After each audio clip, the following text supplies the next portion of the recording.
लाले लहंगा छो लाले लाले चोली कमर लचकाई के हिलबै छटरोली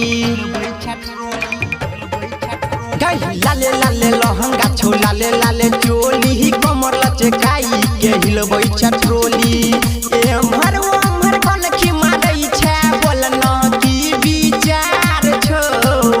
एम्हर ओम्हर कनखी मारै छै बोलना की विचार छो कि दिलफा छौरा यार छौ कि संजीतवा छौरा भतार छौ मनीषवा छौरा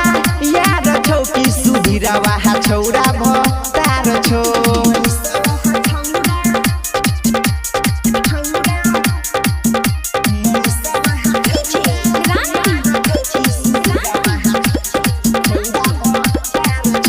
देखै छियौ तोहर खेला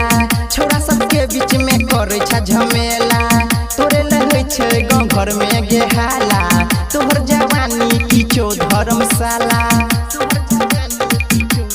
हाँ बेरिया से देखै छियौ तोहर खेला छोरा सबके बीच में करै छ झमेला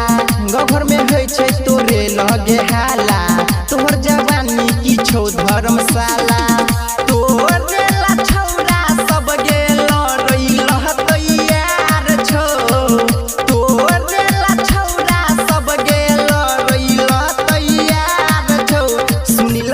छौरा की यार छौ की मुकेशवा छौरा भतार छौ सुगंधवा छौरा की यार छौ की अर्जुनवा छौरा भतार छौ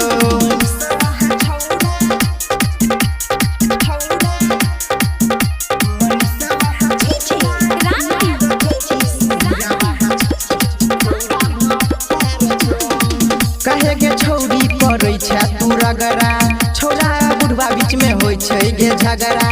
नीतीश निराला है गे हमर नाम छै बोलेंगे छौरी तोहर केकरा पे ध्यान छै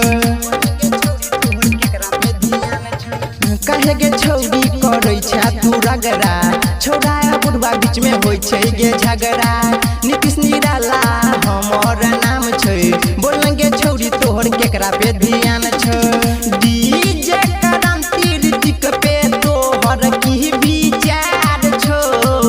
डीजे क्रांति राकेश पे तोहर की विचार छो